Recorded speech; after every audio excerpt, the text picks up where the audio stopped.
Сіздердің назарларыңызға Айқын газеті және Звезда Прииртыша газетінен алынған апта жаңалықтарын ұсынамыз. Читайте этой осенью.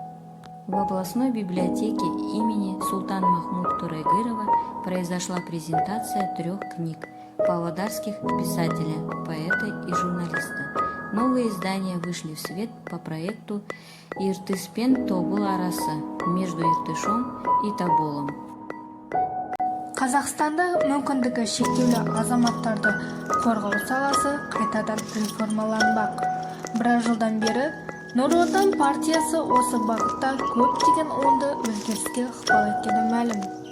Енді жаңашылдықтардың келесі топтамасы өмірге жолдама алуы тиіс. Мысалы, жарымжан жандарға жәрдемақының жаңа түрі енгізіледі деп күтілуде. Сондай-ақ құқықтық айналымда орныға алмаған мүмкіндігі шектеулі жандар деген ұғымның орнын басқа термин басады. Библиофреш апта жаңалықтары өз мәресіне жетті. Келесіде қызықты жаңалықтарды күтіңіздер.